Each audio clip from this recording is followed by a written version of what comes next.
You're listening to Why This Universe, a podcast where we break down the biggest ideas in physics. My name is Shalma, and I'm a PhD student at NYU, and my co-host is Dan Hooper, theoretical physicist at Fermilab and the University of Chicago. In today's episode, we attempt to answer the question, why is our universe filled with anything at all? Why is it not just an empty black void? And the embarrassing thing is, we don't actually know. My name is Shalma. And I'm Dan. And you're listening to Why This Universe.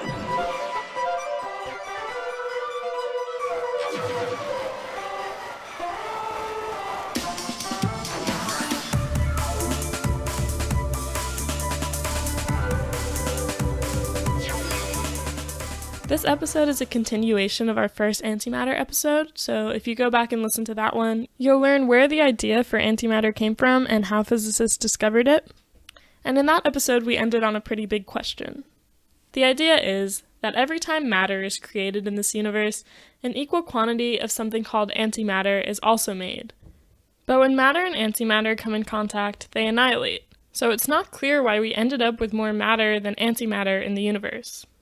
As always, Professor Dan Hooper is here to help explain.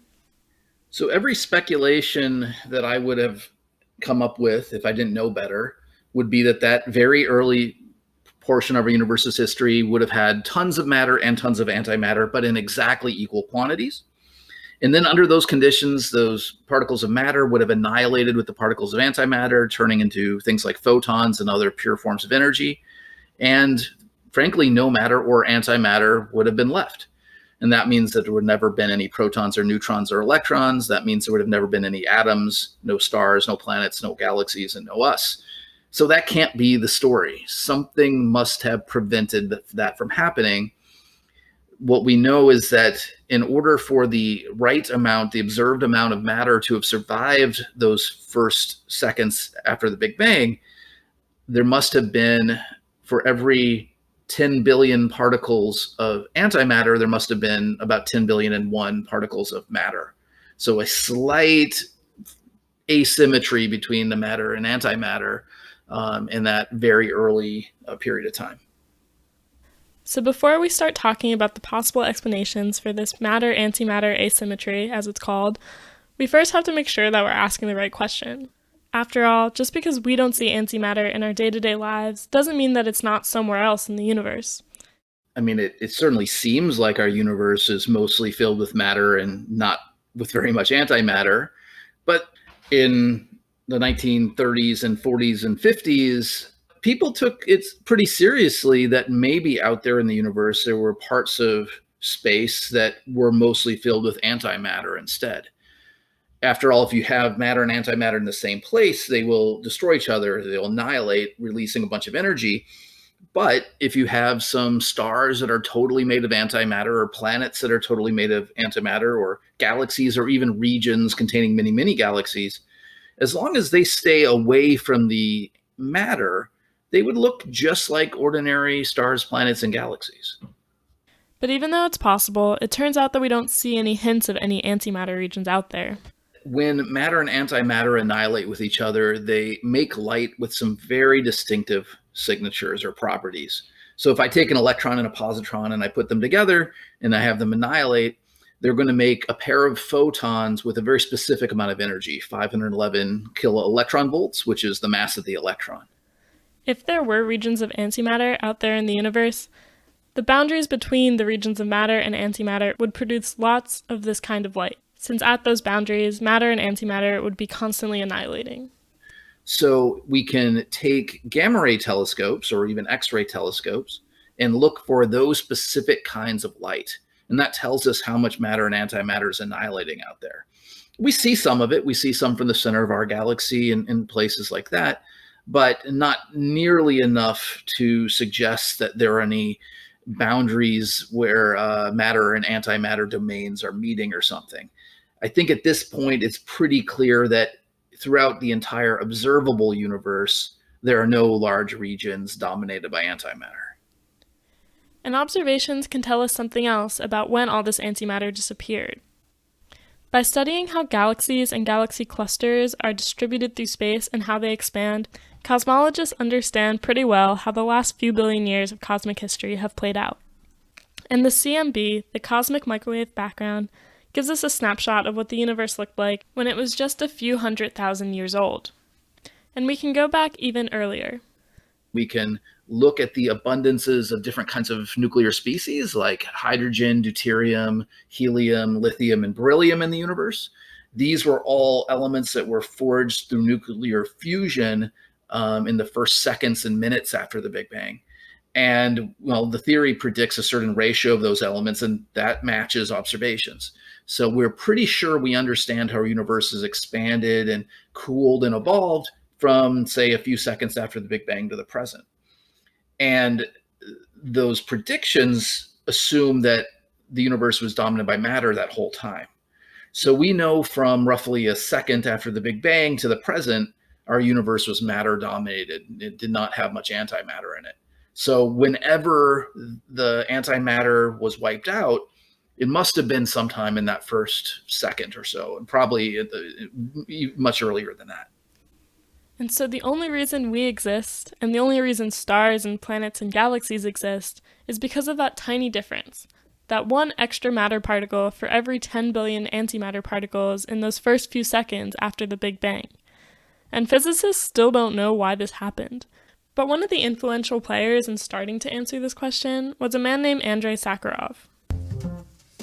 So Andrei Sakharov was a physicist in the early nuclear age. He was in the Soviet Union and got his PhD in 1947, and he started working right away on the Soviet nuclear weapons program. Then by the late 50s, Sakharov and a lot of his colleagues started to have misgivings about the nuclear age and the possibility of mutual destruction. And he became politically active and advocated for what would eventually become the Nuclear Test Ban Treaty, signed in 1963. These and other kinds of advocacy ultimately earned him the Nobel Peace Prize in 1975. It's like he created the problem and then he tried to solve it. Yep. So in the mid-1960s, Sakharov managed to step away from the nuclear weapons research he had been doing and move towards more fundamental theoretical physics.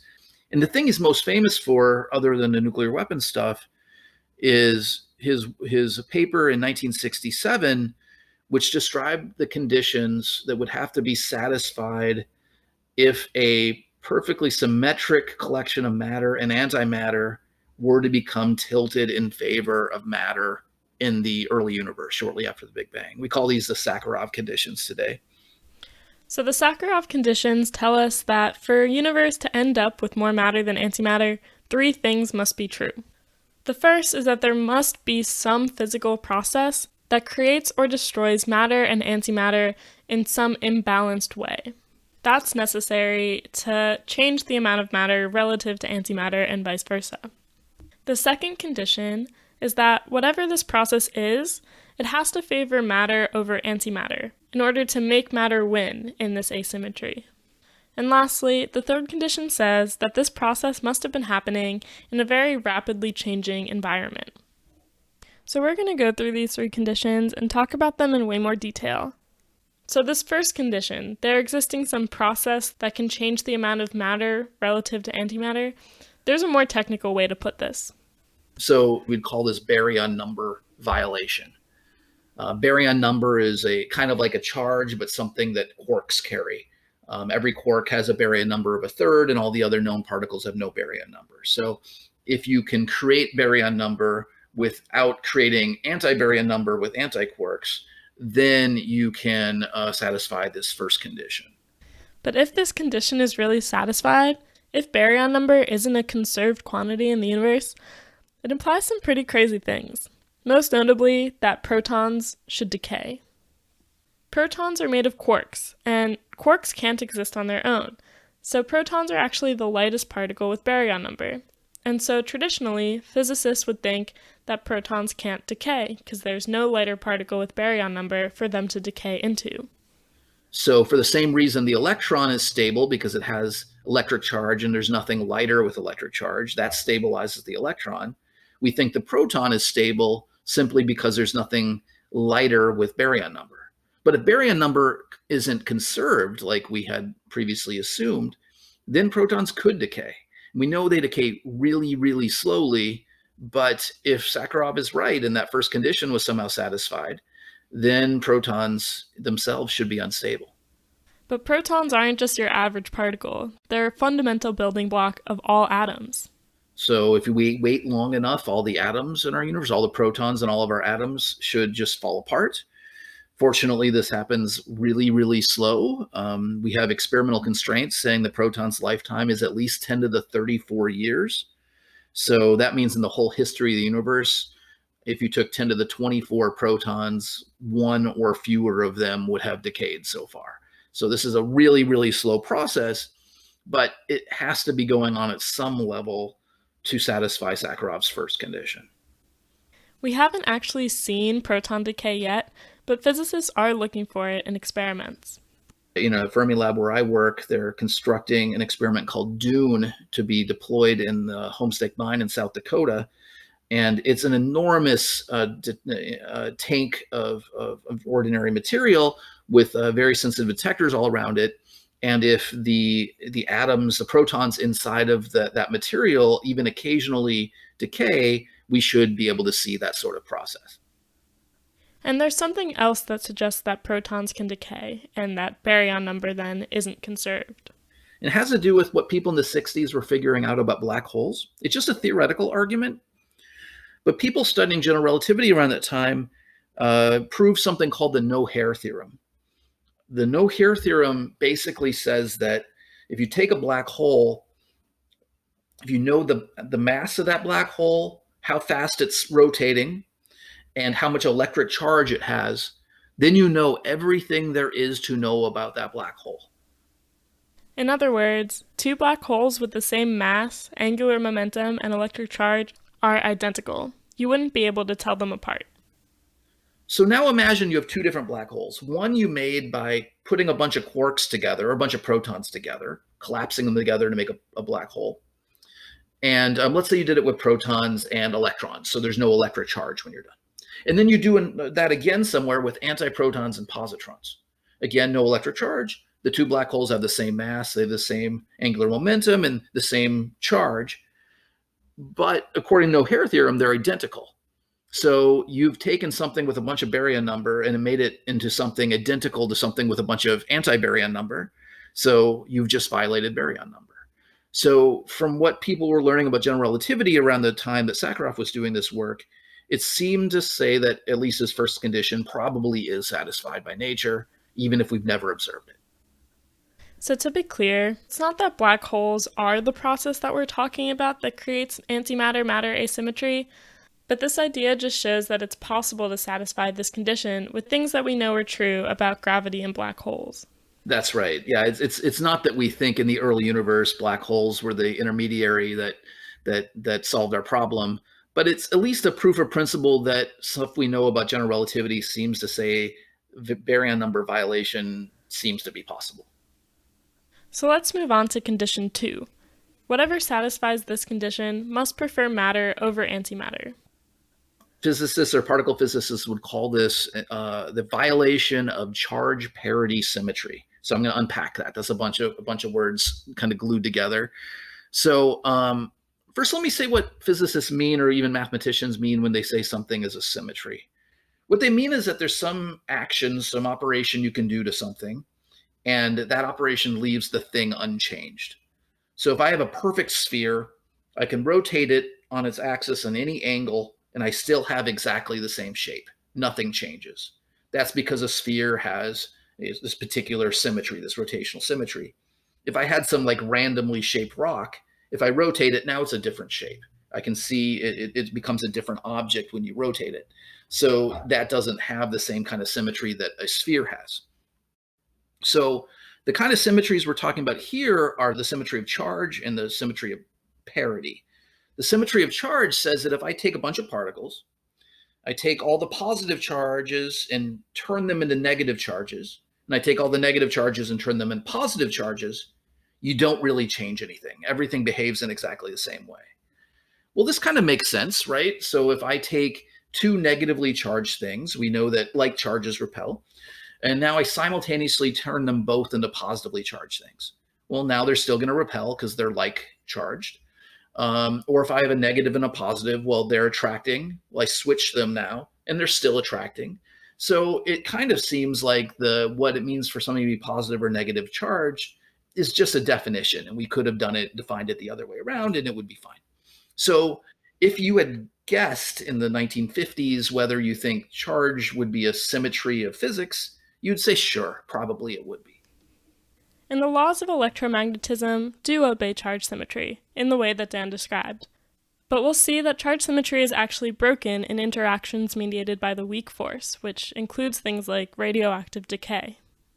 The other kind of symmetry we're talking about here is parity symmetry, which is basically saying if you have a system and I take the mirror image of that system, the physics won't be any different. So in terms of the laws of physics, most people would assume that the universe does obey parity symmetry. After all, there's no reason to assume that it wouldn't. Clockwise and counterclockwise don't seem like they should be different, but it turns out they are. So in 1956, experiments showed for the first time that parity symmetry is violated. In particular, it's not violated by the force of gravity or by the electromagnetic force or even by the strong nuclear force, but it is strongly violated by the weak nuclear force. It turns out that this force only acts on a particle if it's spinning counterclockwise, and it only acts on an antiparticle, a particle of antimatter, if it's spinning clockwise. It took everyone off guard. No one expected this. But it turns out that just this weird feature of nature, the weak force cares whether a particle is spinning clockwise or counterclockwise when deciding whether it's going to act on it or not. So there are situations where charge symmetry and where parity symmetry are each broken. But physicists then figured that maybe the combination of charge symmetry and parity symmetry might hold. For example, if you change a particle's charge from positive to negative or vice versa, and you switch it from moving clockwise to counterclockwise, the weak force should still act on it the same way. So the system should stay the same. This is called charge parity symmetry, or CP symmetry as the insiders call it. And for a long time, people really expected it to hold. Until 1964. And in 1964, they observed these particles called kaons, which are basically a strange quark bound together with an anti-down quark, or a down anti-quark. And kaons could spontaneously become anti-kaons, which makes sense. That's what our understanding of laws of physics say should happen. And anti-kaons can become kaons spontaneously. But the weird thing is that they weren't doing these transitions at the same rates. Kaons didn't become anti-kaons at the same rates that anti-kaons became kaons. And that's what we mean by CP violation. There's a bias in the kinds of laws of physics that are causing these interactions to happen that don't treat matter and antimatter in the same way.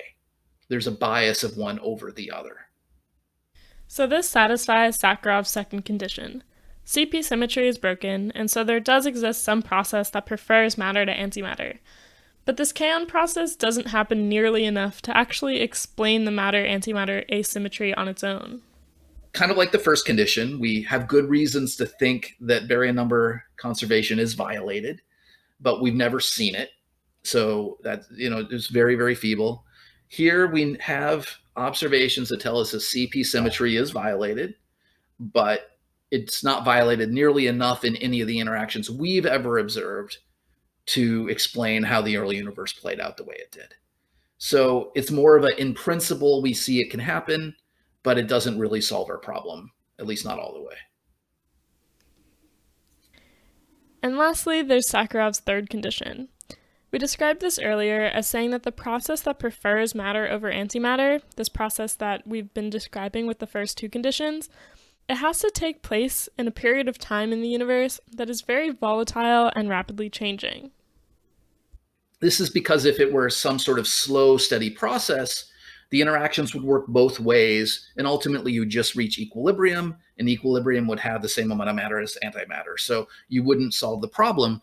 But somehow we pulled the universe out of equilibrium through some sort of dramatic, volatile, rapidly changing stuff, and that made it possible for matter to win over antimatter. We don't know how this happened, but maybe there was some sort of like sudden phase transition. So you're probably used to hearing phase transition refer to something like liquid water freezing to become solid ice, or liquid water boiling to become water vapor. But in cosmology, we often talk about phase transitions of the entire universe. When the universe was very young, it was extremely hot and dense, and in a very different state than it is in now. But over time, it expanded and cooled, and over that period of time, the universe underwent phase transitions that caused the laws of physics to adjust. And we have a couple of examples of this, like there's something called the QCD phase transition, quantum chromodynamics, where quarks started to bind together into protons and neutrons for the first time. That would have been the sort of conditions where you might have reached a state out of equilibrium.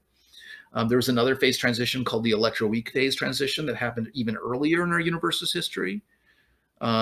Maybe that had something to do with it. And then also you could have imagined that the universe might have had some sort of exotic substance in it that fell out of equilibrium and stopped interacting with the stuff around it. And then maybe it decayed in a really, energy injecting way into the early universe. And maybe that led to the sort of conditions where matter could have triumphed over antimatter. These are all just speculations. We have a lot of good ideas, but very little way to test any of them at this point. So we've gone through the 3 Sakharov conditions, and now we know exactly what it takes for the universe to satisfy this matter-antimatter asymmetry. But that doesn't tell us why it happened. There are lots of ideas out there, and we don't know which is right, but we'll just cover a few of the possibilities. I don't want to give the listener the impression that like there's one or two front-leading candidates and we think that's the right answer. We just don't know. But let me describe like a couple of sketches of ideas that might have gone on. So, or might have satisfied all 3 of these conditions. So imagine there's some sort of like really heavy particle that if you just let it sit there for a while, maybe it, lasts for a millionth of a second or a thousandth of a second before it does anything. And when it does that thing, it like dumps a bunch of matter into the universe without dumping any antimatter. So we go back really close to the Big Bang, really, really hot. The particles can collide and occasionally make these weird exotic things I'm describing. Those weird things I'm describing sit around doing pretty much nothing for that millionth or thousandth of a second. When we get to that point, a thousandth or a millionth of a second after the Big Bang, those particles decay. They dump this extra matter into the universe without dumping extra antimatter into the universe, gently changing the ratio matter to antimatter. All the matter annihilates with all the antimatter, leaving only a little bit of matter behind, solving the problem.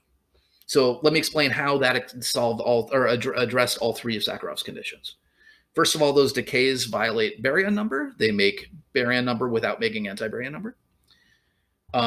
Secondly, it does it at a so there isn't an opposite version. There's not an antimatter version of this thing decaying that does it the opposite direction. So it's CP violating. And it's decaying at a time where it's not interacting with the bath of particles all around it. It's out of equilibrium with the bath. It very suddenly and rapidly and in a volatile way dumps this energy in the form of extra matter into the universe. So this is an example of a simple way that we could address all 3 of Sakharov's conditions. Again, we don't have any evidence that happened, but it's one way that something like that could have happened. So what kind of particles could satisfy a situation like this? So I'll tell you about my favorite one. It's not even really a particle. It's the possibility that maybe there might have been very small black holes in the early universe. I've been working on this lately. And very small black holes, they don't decay exactly, but they evaporate into different kinds of matter. And you could imagine that these black holes were formed very, very early in the universe's history. Maybe a millionth or a thousandth of a second later, they evaporate entirely into other stuff.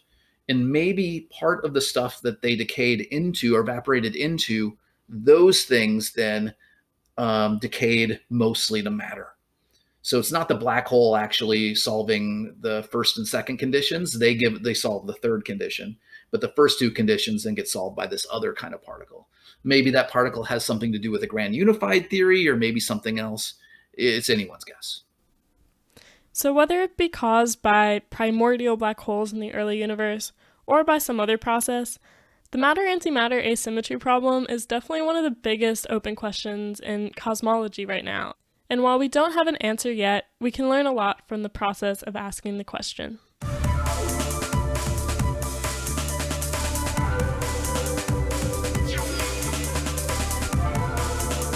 This episode was produced and edited by me, Shalma Wegsman. Research and writing is done by Dan Hooper and I. Dan is a theoretical physicist at Fermilab and the University of Chicago, and is the author of many books, including most recently, At the Edge of Time, Exploring the Mysteries of Our Universe's First Seconds. All music in Why This Universe is produced by Jake Kleinbaum. Thank you so much for your support and for listening, and we hope you tune in next time to Why This Universe.